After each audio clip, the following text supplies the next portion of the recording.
Hi, good evening, everyone.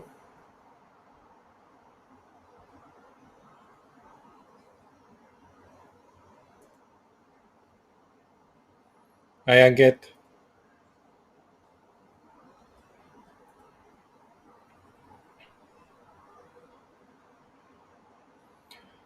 How are you guys doing? How are you guys doing?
Good evening, guys.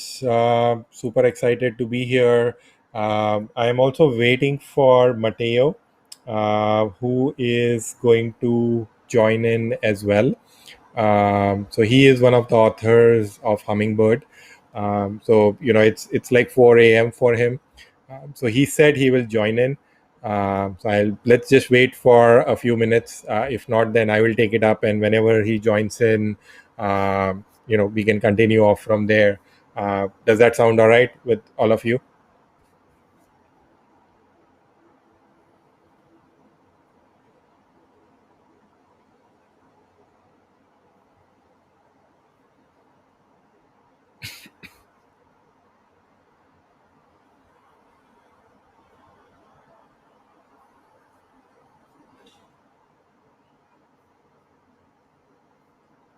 All right.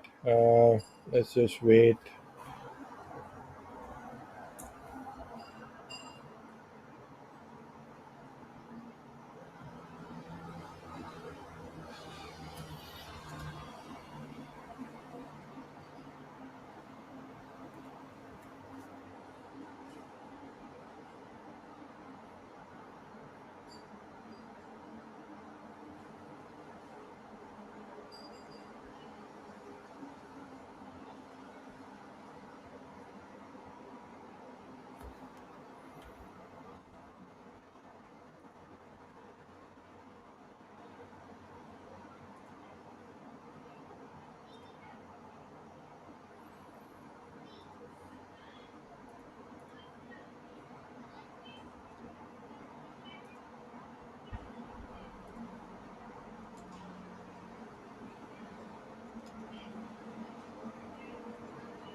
Hey, Matteo, you are on the air. Hello, do you hear me? Can you guys hear Matteo? I cannot. Do you hear me?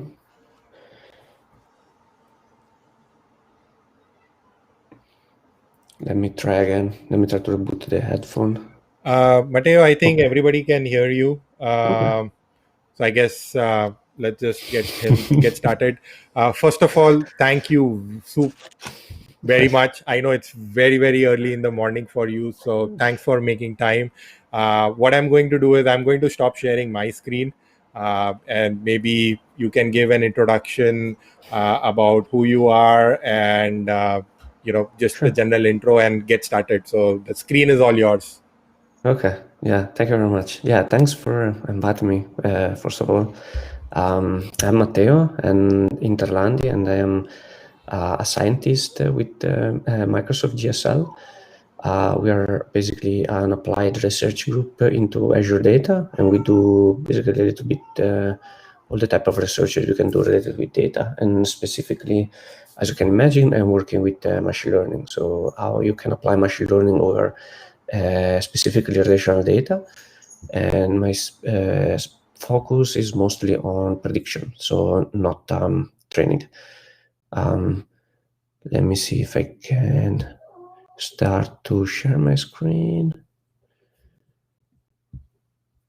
Let me see.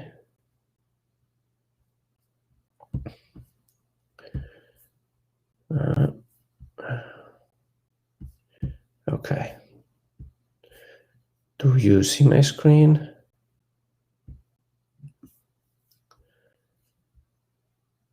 Okay. Yes, we can, Matteo.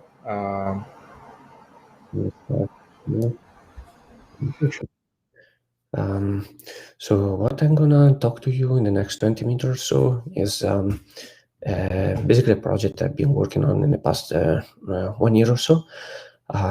This is a joint collaboration with a bunch of folks from Microsoft and 2 interns, Supun and Gyungin. As you can imagine, the interns actually did most of the work here. And what I'm going to talk to you is about how you can compile traditional machine learning pipelines into tensor computation, so that you can unify neural networks and traditional machine learning inference on a single prediction serving system. This is a brief outline of my talk. So first of all, I will motivate why prediction over traditional machine learning model is an important problem. And then I will briefly introduce how you can translate the classical machine learning models into tensor operations. Then hopefully I will do a really quick demo, and then I will just give a project status and the future work. So just to set up the context, so what we're going to talk in this presentation is machine learning prediction serving. So basically what the context is this. So you have some data and you want to basically learn a model on top of this data, and this process, as you may know, is usually called training. And once that you train your model, what you want to do is to deploy the model so that users can basically query the model and get prediction out of it. And this is usually this system that serves models to users is usually called a prediction serving. So we did basically we studied the state of the art related to prediction serving, and what we found is that a lot of specialized systems have been developed, and systems such as Onyx Runtime, TensorRT, and TVM. But all these systems they mostly focus on neural networks. While we find that the support for traditional machine learning method has been largely overlooked, and surprising to us, these methods are the one that they're quite used in practice, and they are one that usually that return the best performance over tabular data. To give you an idea on how often they're used, so this is a 2019 Kaggle survey. You can find online is basically a bunch of study on the state of data science and machine learning. And what they show is that the traditional machine learning methods are kind of the top used model. So here, if you see linear and logistic regression, diffusion tree, random forest, and gradient boosting, they basically are the top 3 models used in practice. We also did an internal research, and we crawl 6 million available Python notebooks, Python notebooks available on GitHub, and we basically study which library were imported by these Python notebooks. And here we have 2 snapshots from GitHub 2017 and 2019. And what we found is that Scikit-learn, which is a traditional machine learning library, is more used than TensorFlow and pytorch. So TensorFlow is the top 7 here, and pytorch is actually top 12. So it's outside this chart because here I'm only plotting the top 10. And even more surprisingly, Scikit-learn is growing faster than TensorFlow, and pytorch is actually growing faster than Scikit-learn and TensorFlow put together. So just this to motivate how often these methods are used. So then let me introduce you Hummingbird. So Hummingbird allow you to compile traditional machine learning models into tensor computation so that you can unify machine learning prediction serving. What are the benefits of using Hummingbird? So with Hummingbird, you can basically exploit the already available neural network runtimes also for your traditional machine learning workloads. Secondly, what we get is that basically all the new fancy features of these neural network runtimes that are developed, they will be developed in the future, you basically can use them for free, also for traditional machine learning. Third, as you know, neural network system, they basically allow you to run your neural network models on hardware accelerators such as GPU.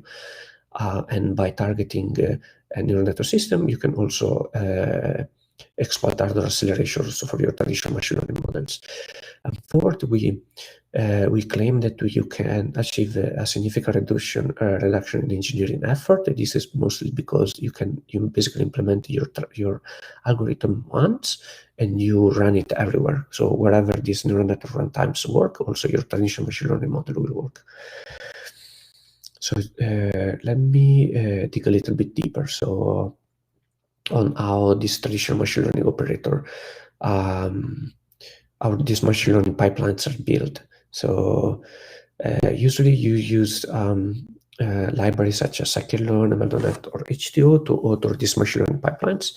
And if you look at these machine learning pipelines, they're actually composed by two types of operators, featureizers and machine learning models.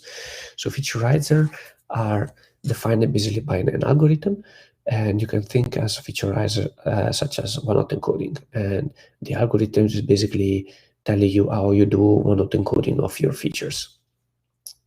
Regarding machine learning model, so once you train the machine learning models, these models can be defined by a prediction function.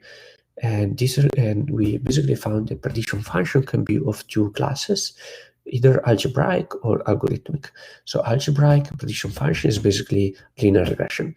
It's algebraic because when you implement a linear regression, it's basically matrix vector multiplication. Algorithmic operators instead are a little bit complex, and you can think as algorithmic operator as decision tree. So if you want to score a decision tree, you actually need to implement an algorithm that traverses the tree. As you can imagine, if since our goal is to translate algebraic models into traditional machine learning models, traditional machine learning operators into tensor operations, algebraic models, they're easy to translate because you basically just re-implement the same operation using tensor algebra. If instead, regarding the algorithm operator, instead they are a little bit tricky. Basically, I'm going to view the problem with algorithm operator is that they can basically do arbitrary control flow and arbitrary data access. While if you look at tensor operators, they do more kind of, I call it bulk operation, bulk control flow and bulk data access. So if you do matrix multiplication, you basically multiply all the elements of a matrix with the other matrix. If you do element-wise operations such as greater than, you basically need to apply this operator over the whole input tensors. So the trick here that we found is that you can introduce redundancy into algorithmic operators such that you can cast them as tensor operators. Let me give you a brief example. So let me actually switch to a different presentation because I can give you a little bit more detail on this. Since Setu said that you want to have some details on this, let me see if I can kind of dig a little bit deeper. So here on the left, I have a decision tree. Okay, I don't know why it's not doing full screen. Let me try again. Okay, you have a decision tree here on the left, and basically here we have 5 input features, and we have 4 internal nodes and 5 leaf nodes, and these are the value for the okay, 5 input for, and assume that I want to do basically to score this decision tree using these input features that you see on the bottom. So what we do with the Hummingbird is the following. So we I'm trying to see if it really works. No. So basically, we cast the decision tree that you see in here into a bunch of metrics. So the first matrix A basically encode the basically the internal nodes. It basically tells you where the internal whether an internal node evaluate a feature or not. So as you can see, like for instance, the first feature 1 is not used by any decision tree, any internal node. So we have only zeros here. The decision node number 2 use feature 2. The decision node, I think hopefully I'm reading it right, this matrix. The decision node number 3, the feature number 3 uses both by the decision node number 1 and number 4. Sorry, I was reading in the wrong direction. But I think that you got how we encoded the decision tree into a matrix. Then we encode the thresholds into basically a bias vector. So over here we have a flat vector containing all the threshold for each of the internal nodes. Then in another matrix called C, we encode the path. So basically, this say I have one column for each leaf node, and basically I'm saying leaf node 1. For leaf node 1, I have to go left twice. So 1 basically say having true value, so going left, and -1 instead going right, or having the false for the threshold. So for leaf node number 1, I'm basically going left twice. For leaf node number 2, I'm going left once and right once. For leaf node number 3, I'm going first right, and then I basically skip. I skip one decision, and then I'm going left twice, and so on and so forth. The last matrix basically contains the sum of the path. So this is just a sum of the path. So as you can see, I have 2, 1. I sum the 2, 1. I have 2. Here I have only one. I'm basically only summing the 1. Sorry.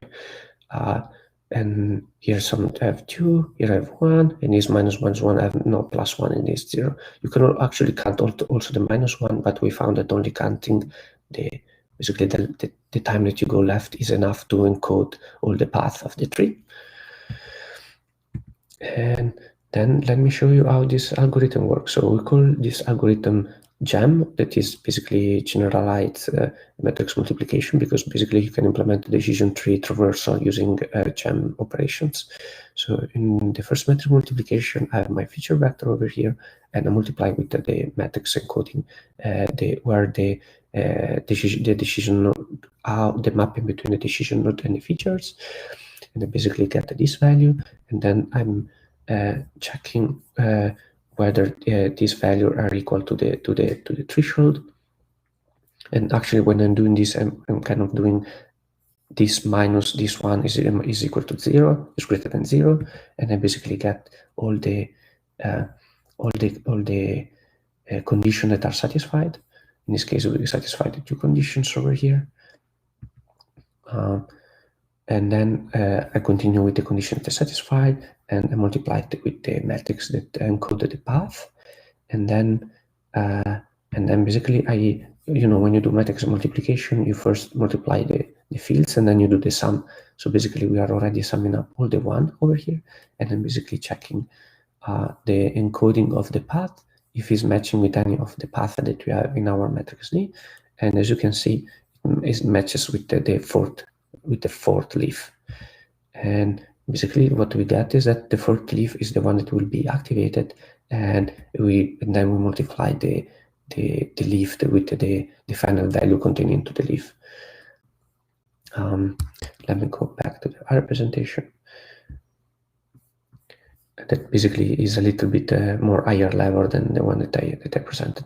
So they presented and so this is another way of showing the same results that are more common from a neural network point of view. And one thing that I want to highlight from a level point of view is that I don't know if you, by looking deeper on how we implement using matrix multiplicator, you got this idea. But the point by using this algorithm is that basically we are evaluating all the conditions together and all the leaf nodes together. And as you can imagine, this algorithm is not optimal in the sense that it is doing exponentially more operation compared to a regular tree traversal, right? Because instead of just evaluating the decision node that are evaluated to true, here we're evaluating all the decision node, all the leaf nodes. So why we do this? So the interesting part is that by implementing the tree traversal using matrix multiplication, we can exploit all the low-level hardware support for this matrix multiplication, because these matrix multiplication are implemented using BLAST libraries, which are really optimized for your CPU and GPU. And therefore, if the tree is not too deep, so we don't evaluate too many nodes, this algorithm is actually faster than doing simple decision tree traversal. And of course, I explained this algorithm just for a tree. Of course, we support random forest and gradient boosting, so we support ensemble of trees, and basically it's just you get multiple metrics and you batch them in three-dimensional tensors, and where you have one dimension basically being the three dimension. And beyond tree, we also support other scikit-learn operators. So I think we support around 14, 50 scikit-learn operators. So not just scikit-learn, sorry, but also XGBoost, LightGBM. And the operators that are highlighted here, if you go on the Hummingbird website on GitHub, are the ones that are currently supported. The ones that are not highlighted, we only have an internal implementation, and we are planning to open source them soon. So if you use Hummingbird, what do you get? So we claim that you can get competitive CPU performance, where basically by using our most efficient backend, which is TVN, you can match or exceed the performance that you can get with the scikit-learn or Onyx runtime on CPU. And you can simply run over GPU accelerators. And we did experiments, and we actually have a paper that will appear next month on the SDI that show we are comparable to custom QML kernels compared to GPU inference. And we think that we can do a large reduction engineering effort, because we basically using one single implementation, like the one that using matrix multiplication that you show, you can run your decision tree over CPU, GPU. We tried as well over IPU, and we would love to try over TPU and FPGA as future work. We support the different neural network backends. Currently, we have PyTorch, TorchScript, Onyx, and TBM. And we want to add more, such as you can imagine, TensorFlow or TensorRT. And we provide a unified inference API that is based on scikit-learn. So basically, once you translate your model, you don't have to know how PyTorch works, or you don't have to know how Onyx or TVM works. You basically just use the simple scikit-learn API that everyone is familiar with. So you can call predict on the model, predict proba, if you want to get the probabilities, and so on and so forth. And we also get the performance. So here is a snapshot of the experiment that we did on the paper. And as you can see, when you start to run over GPU, you actually get quite a bit of speed up compared to your CPU implementation of scikit-learn. So I actually have prepared a demo. Let me see if I can show you a quick demo. Okay, so here I have a Python notebook. And this is actually a demo that is taken from the blog post that we had when we launched Hummingbird. You can go on GitHub. I will show you the link in a bit. You can go on GitHub and open the notebook, and you basically will have this notebook, and you can play with it by yourself. So I will start with some simple scikit-learn model. So I will import scikit-learn, and then here I'm training a random forest classifier with 500 estimator max depth of 7 on top of the breast cancer dataset. It is available in scikit-learn, and then I'm doing inference using the scikit-learn model. So here I'm just going to predict, and I got that doing inference, in this case, I'm just doing inference over the training set. It takes around 48 milliseconds. So let me show you what you can do with Hummingbird. So first of all, Hummingbird, let me actually import over here. So you can do Hummingbird.ml function to convert models, and then I can do so let me generate Hummingbird model. It is I start from scikit-learn model, and I want to translate it to our torch backend because we want to use pytorch for doing inference. So now I have the scikit-learn model implemented in pytorch. Let me see how we can do what's the performance related to inference. So for doing inference, as I say, we basically unify it over the scikit-learn API. So you just need to call predict on top of the Hummingbird model. Even if this is a pytorch model, we basically wrap it around the scikit-learn API. And as you can see here, is already around 5 times faster. So it's already taking 10 milliseconds instead of 48 milliseconds. So it's around 10 times faster compared to scikit-learn. But one things that you can do with Hummingbird, as I was explaining, is that you can run the model over GPU. So we can basically say copy the model over GPU. So translate the model into this GPU implementation. And now by simply copy and paste this code, I can run the same model over GPU. And this should be much faster.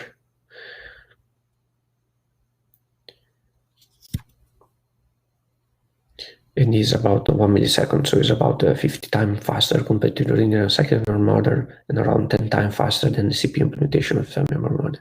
So as you can see, in Hummingbird, the flow is quite simple. So you train your scikit-learn model, you convert it with the Hummingbird to the backend that you want, and then you basically continue to do inference using the same scikit-learn API, and you can seamlessly run over GPU. Okay, let me get back to the presentation. So this is a brief status on the project. So we open source on in May, and the code is on GitHub. Actually, I can show you the code. Where is my browser? So GitHub, you're basically under a Microsoft and Hummingbird, and you have documentation with a brief explanation of the matrix multiplication operation that I show you, how to install it, and a simple example, and then we have a link to the documentation and to the papers related to the project. And as you saw, we have about 1,700 stars, and we have a little bit more than this. I think 140 GitHub force. We have people helping and contributing to the project, and please go online and contribute. So we welcome new contributors. It's used about 9 people, and we integrate into an internal project that does inference over Spark, and we also have a PR that basically allow you to run your Onyx, Hummingbird inside the Onyx converters. So for the moment, we only support LightGBM for the Onyx converters, but eventually we also add XGBoost and Scikit. We're working with the customers to get the utilization to basically help them using Hummingbird, and Hummingbird is actually part of the pytorch ecosystem. So if you go into the pytorch ecosystem link, you can find Hummingbird there. And pretty much that's it. So if you have any kind of formal inquiry, you can email us at this Microsoft email, or you can reach out to us on Gitter, or you can just open issue for questions on the Hummingbird repository online. Thank you very much, and I don't know if you want to ask if you have any questions or not for me. I'm open for questions. Any questions for Matteo? Matteo, great presentation. A lot of insights into Thanks. how it works. So it was pretty. I understood some of the logic, but I think when you kind of explained the tree structure, it was pretty neat of how it all flows up. Thanks. So I think when the author explains it, it's much more clear than we reading the paper. So, Matteo, one question which I had, let me kick it off by me first asking through that is when we want to kind of put this into production, right? And I've seen tremendous performance in the CPU model itself. So, that itself is a great start. So that will still require that the environment has a PyTorch setup, right? Because that's going to be the key for deploying that. Yes. So one of the aspect of Hummingbird, the things that we want to do is to try to unify neural networks with traditional machine learning. So our most common use case is you already have neural network deployments. So you're already using PyTorch for doing inference over your models, taking images or text. And in parallel, you also have traditional machine learning model inference. So you also use traditional machine learning in the same deployment for doing inference over tabular data. And basically what Hummingbird allow you is to unify it. So instead of having to have two different deployments, one that use like a scikit-learn or LightGBM or XGBoost, and one that uses PyTorch, you can basically unify, just use PyTorch for all of them. And this is mostly our use case. So talking with customers, what they want to do is, okay, I already have a PyTorch deployment. I have some traditional machine learning model. Can I use Hummingbird to basically just maintain one single deployment? So just maintain PyTorch, just maintain Onyx, instead of having to maintain different systems. Okay. Oh, no, I mean, that's a pretty good value propositions, right? Basically, everything becomes much streamlined as compared to, hey, maintaining multiple different systems in there. What's the roadmap coming into Hummingbird, right? A lot of libraries do come out, right? But without continuous support, it kind of dies down.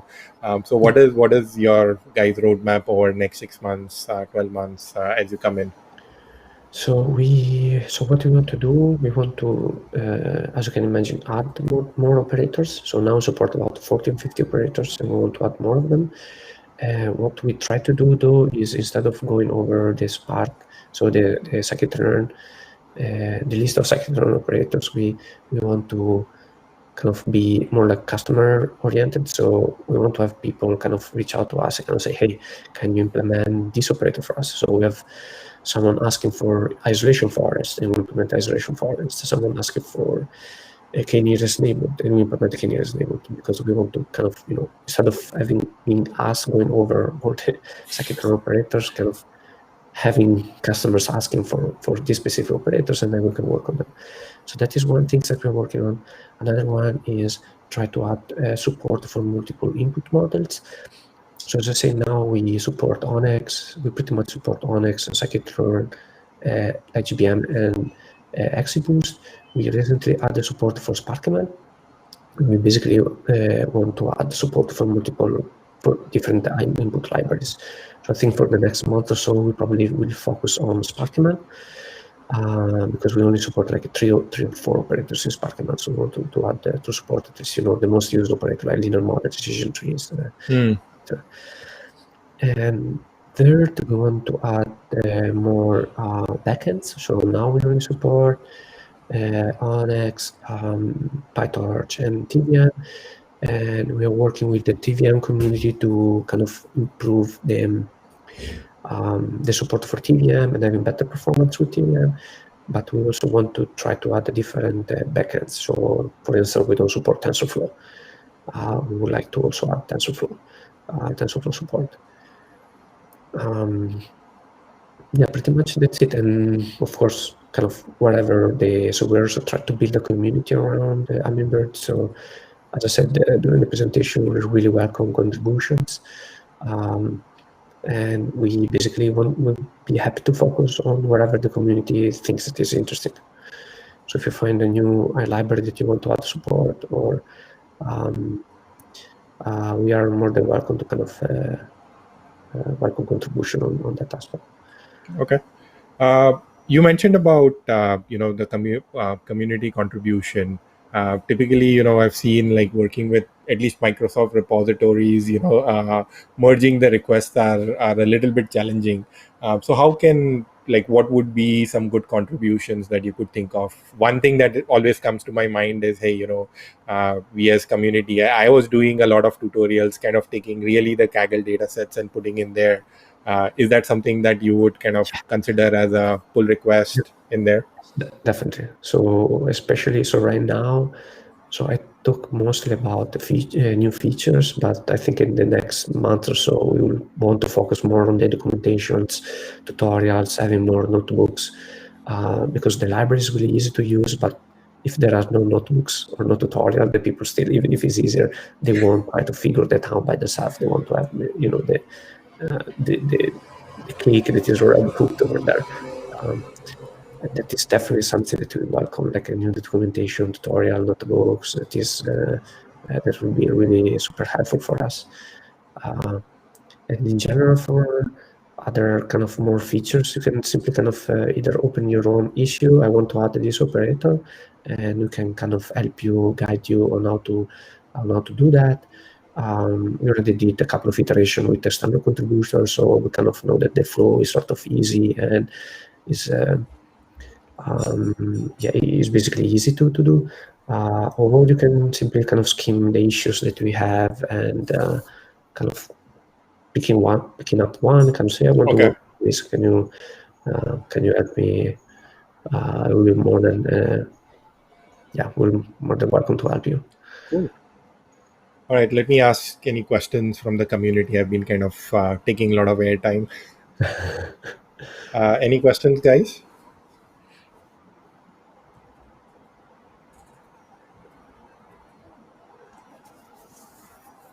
By the way, after this, we are doing, Matteo, we are doing a hands-on.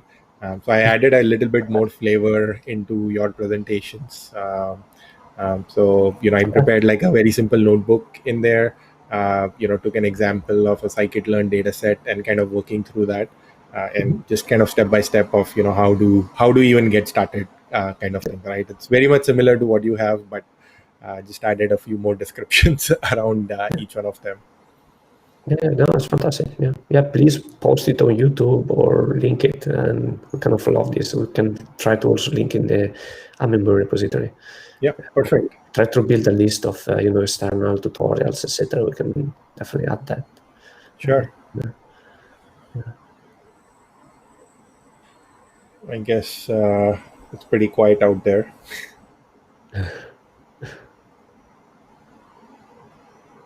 Yeah, if you have any kind of further question, please open issue, send me an email, or send a chat, open the chat on GitHub. Yeah.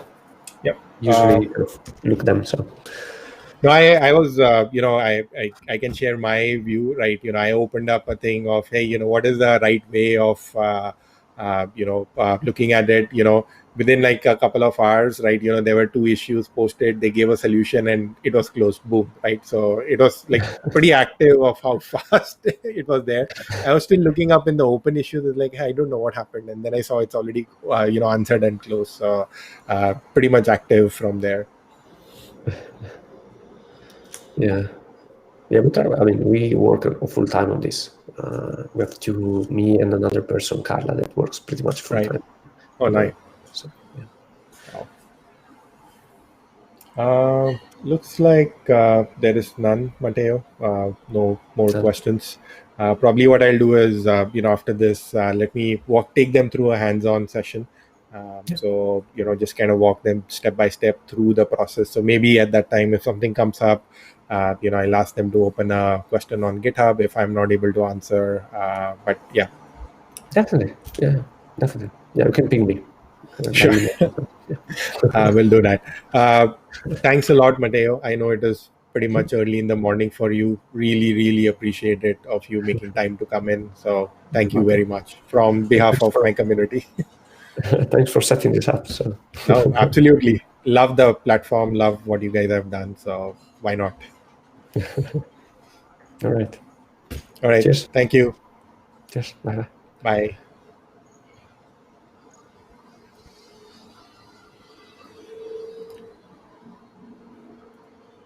All right, guys. So I hope the session from Matteo was useful. So I still, we still have our time. Do you guys want to do a hands-on session? I have some more things in there. Do you want to kind of go through that? What do you guys want to do, or should we end the session for the day? I'm open to either one.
Um all right. I think there are no more responses. So I guess. Hands on. All right. Let me then quickly go through the presentation that I have. A lot of this was similar to what Matteo kind of pointed out. Um, Now, what I'll add up is maybe we could do a couple of things. So, I kind of extended on to, what Matteo just kind of pointed out. So typically when you look at scikit-learn, right, their go-to method of recommending things is pickle. And that's how they kind of do it. So if you want to kind of take it to iOS, you go to core ML. If you want to convert it into C, Java, those kind of code, they have scikit-learn porter. Now there's scikit-learn compile trees as well that can convert it into C++ code, so you can kind of take it to your hands-on. And then if you kind of work out to PMML format, uh, the scikit-learn to PMML approach, right? And this library is pretty much updated on a regular basis. While sklearn compile library, I haven't seen any update come on through that. So I think that library is dormant as we speak. Now, when you look at any of the gradient boosted trees algorithm, in a lot of these things, it they have their own converters, right? So you can kind of take it up as C++ models. Almost all of them have some approach in there. XGBoost can be converted to Core ML using Core ML tools directly, right? So you don't have to do anything fancy in there. And of course, both XGBoost and LightGBM have PMML format that you can kind of work through that. So all of these kind of make it super easy to kind of have a consistent way of putting things into production and working that out. When you go to R, again, this is not my area of expertise, but something that I have seen is people end up using save load and use RServe, and some of them even built like a web service on top of RServe to kind of put their machine learning models into production. So something that works out fairly well. Now, if you look at TensorFlow, Keras, TensorFlow and Keras are now practically the same library, but again, Core ML supports all of these deep learning libraries right off the bat.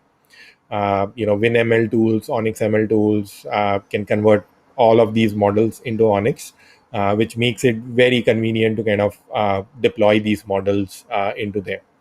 TensorFlow, of course, has TensorFlow serving, and you can use that very, very effectively. It's one of the pretty good libraries out there for serving models. Kind of brings in a lot of discipline in how you end up deploying models, and drives a lot of consistency, especially when you're working with the production systems in there. So love it. I think you can even do XGBoost and deploy the model through TensorFlow serving. Recently, they have introduced Onyx. So, it doesn't matter as long as you are able to convert it into Onyx, you might be able to serve it using TensorFlow. So that's a session that we will do later on to Onyx, and hopefully some of you might find that useful as well on how to end up using Onyx runtime. Now, when we kind of look at how you want to deploy, now deep learning models, they have a lot of libraries. Yes, you have TensorRT, something that Matteo mentioned. TVM is another one. Glow and ngraphs are a couple of them which are in the works. Very, very early stage, but they do support deep learning libraries as well. And all of these could be compiled into your edge use cases. So TVM is specifically used for your edge hardware devices and something that you could work with. So that makes it super easy to work on. Now, Matteo kind of mentioned about is like, hey, it's 5x more prominent than PyTorch and TensorFlow combined. And there are not a lot of libraries that can help speed up inference or even have a standard way of doing inference. Now, Rapids from NVIDIA is certainly there, where you can make use of um, their QML libraries. They have a forest inference libraries as well. Now it's their own library, so basically you have to train it and develop it from there. Um, so something that can help you specifically with GPU, and by default it's from NVIDIA. So of course you have to run it on GPU to kind of take advantage of it. Now the logo of Hummingbird is from the Hummingbird app, but you kind of get the point. What it does, it kind of works very, very specifically with scikit-learn, LightGBM, and XGBoost, and compiles it into tensor operations. Again, Matteo has kind of gone into a lot of details, so that I don't kind of have to specify that. Now, people know about XGBoost, so DMLC. They have also released Treelite, so both LightGBM and XGBoost can be converted into a standalone prediction library, so you don't need to kind of work through that. So a lot of these approaches are kind of driving towards standalone models that we have to work with. So that's where some of these things come into play. So let's work through the hands-on. So let me uh, paste the libraries in there on the chat, so you guys will know how to kind of work through this. So let me paste this. So what I've done is I've done Hummingbird examples, and let me paste it in the chat.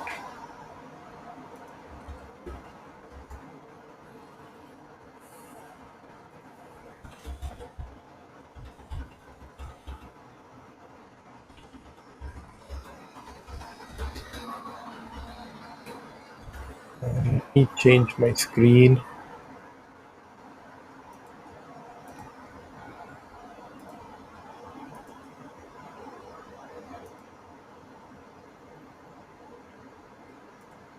So what I've done is, I have it in on different platforms. So depending on where you guys want to work on, maybe you guys can set it up and get it going as well. So let me restart both these containers. So I have it on code spaces.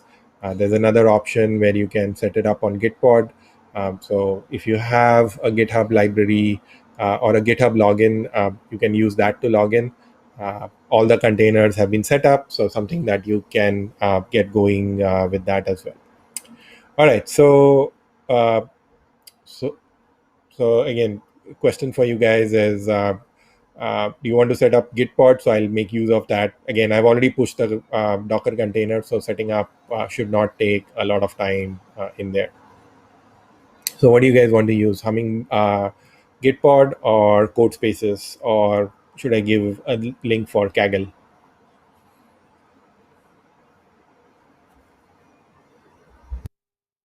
You can write your responses in the chat, and maybe we can take it up from there.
Let me start off with code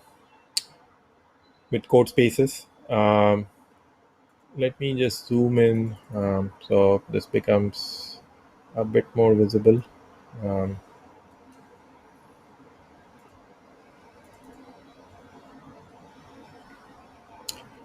all right. So what I've done is, although you don't need this setup, but I just wanted to kind of bring in is how these libraries are there. So you of course have your Hummingbird ML. You have Treelite. This is mainly for conversion, but if you're going to run through just the runtime, then all you need is a Treelite runtime. So I have loaded up some libraries. So let me spend a couple of minutes to set it up. Um, all right. The first one is torch. As you heard in the previous session, you of course need pytorch to set it up. Your NumPy, because we are going to generate some data sets. I'm going to do work with both LightGBM and XGBoost. So these are the libraries that I need. I need Treelite, which is what I'm going to use for conversion. The same thing for, as a runtime module. If I need it, I'm going to work through that. Now I have the same for Onyx runtime, so we'll convert some of these models into Onyx and see how that works. So that's something that we'll work out. And then again, Hummingbird has their own conversion and constant libraries that we needed. The other thing that we are going to need is, of course, the timer, so we can check on the speeds and everything as well. So let me start again. So we are going to work with generate a random array. And again, it's not really a ML model at this point. It just generates a random 10,000 by 28 feature library and sets up your X and Y. All right.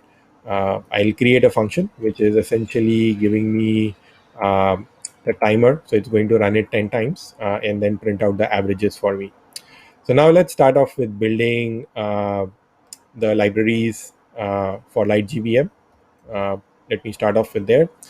So this is your typical LightGBM classifier. I'm going to just fit my model X and Y.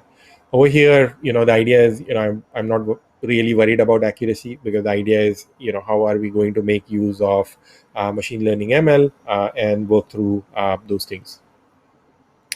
So when you kind of convert it into Onyx ML, Onyx, of course, needs what type of tensor shapes that it can accept.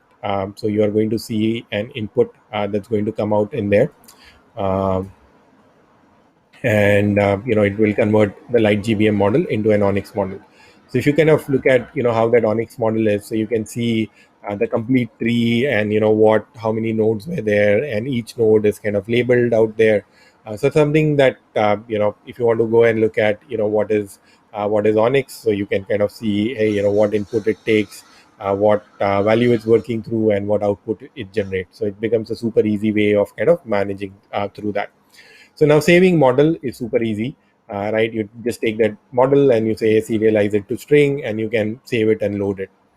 Now let's convert it into Hummingbird. So I take that Onyx model, use the convert from machine learning library, and say, my backend is going to be Onyx, right? They have different libraries. They have TVM, they have pytorch. So either one should be working through that. Now let's work through an Onyx model prediction. This is not going to be good because I'm not running it in an inference session, and it's not going to do a decent job at it. So one of the things when I was running it, I found it, it's around at 1 to 2 seconds. It kind of varies depending on the underlying configs. So now let's run it in an inference session. So here's a session. What I created, make sure it loads the file, it prints out my input and output, right? So now let's just do a single run, and I just run it a few more times, right? So now I went in from, probably half a second um, to about 0.05 seconds, which is again much, much faster than what you had, right? Now let's work over, it's like, all right, let's convert it into the default model, which is just element multiplication, right? So if you kind of work through that, all right, so looks like NumPy is not loaded. And that function is not loaded. Let me see if it's missed out.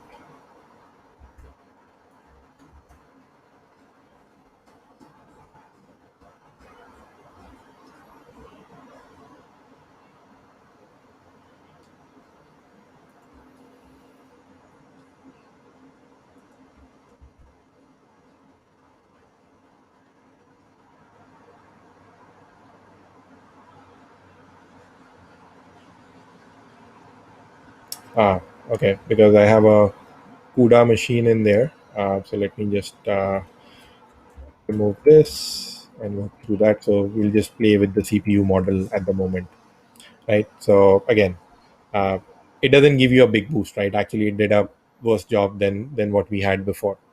Right? So which is in line with what I was getting. Now, they have a specific model which is for decision trees. And okay, let me just remove the GPU model. Um, and see what you get. So what it does, it converts it into a tree traversal scenario.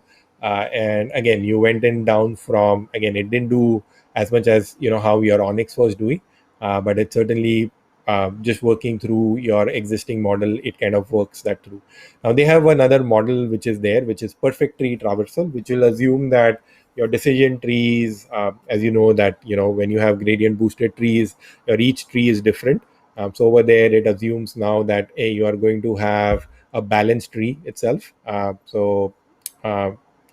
let's set up balanced tree by setting this up and just run it.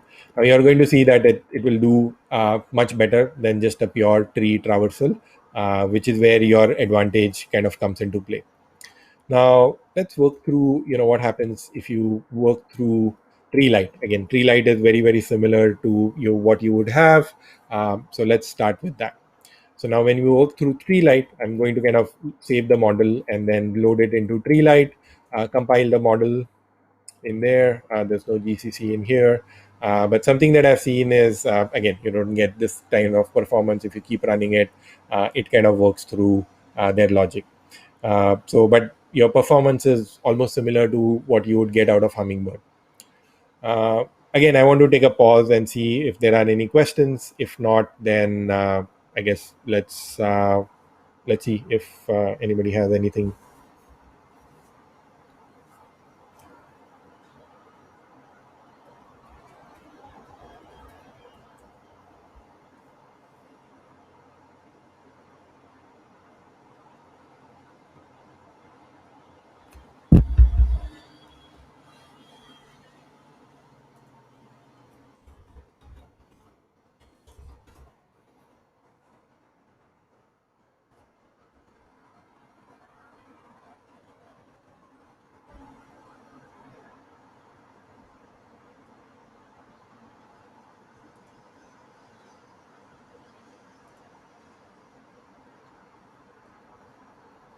In the meanwhile, I'm just going to run this in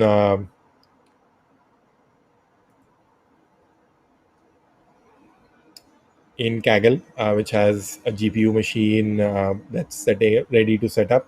I'm just going to kind of just do run all, and we can just walk through the performance of each one of them. All right, so the same thing that's going to happen.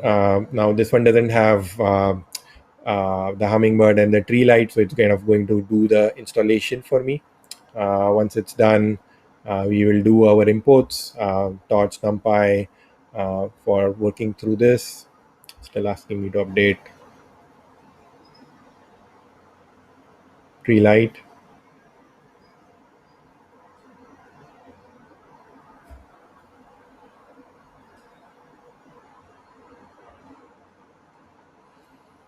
We have generated the classes times, running the Onyx model. I think this should be about 1 second. Now, this is something that varies all the time, right? So unless I run quite a few of these tests, it's not going to kind of play out that well. Now, let's work through the model prediction. Again, just the Onyx model itself is giving you about 30 milliseconds, right? Which is pretty decent to think about it. Now, let's move over to Hummingbird. All right, so this one has GPU. Let me see.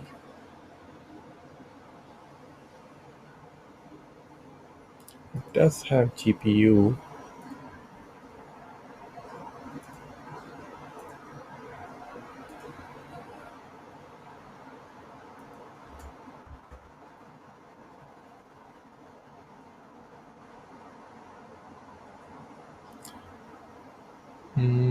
All right.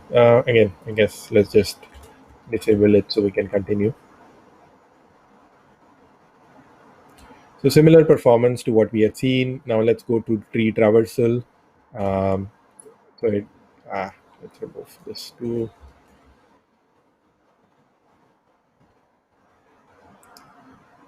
And then lastly is our perfect tree traversal. Now, again, you will see that having a perfect tree traversal will give you much better GPU based performance as compared to your CPU. But even on the CPU itself, you do have a factor of improvement. So, of course, if you're working with decision trees, the perfect tree traversal algorithm is, of course, going to help you out as well. All right. So let's see if we are able to run Treelite. Let me save the model, load it in Treelite, and let's see if we are able to compile it. Right, so yep, we are able to compile it. Still working through the compilation.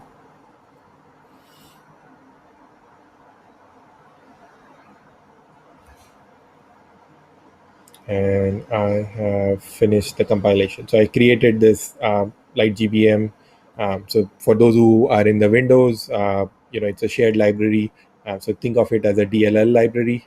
So in Linux is SO. And it's been loaded into memory, and let's do a prediction run on that, right? uh, Tremendous boost as compared to what you have, because now your code has already been compiled, and now you're down to like a single digit milliseconds to work this through, right? So of course it gives you a ton of benefits of compiling your libraries and then putting them into production rather than just trying to pickle out or generate C++ code and set it out over there. So I hope this code was useful. Like I said, this is something that's there. I'll be doing a lot more of these libraries as examples, so you can certainly play around with them. Any questions from anyone?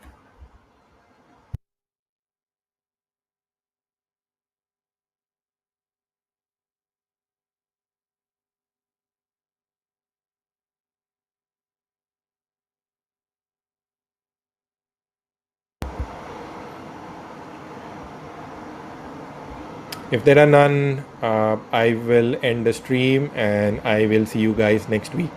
All right.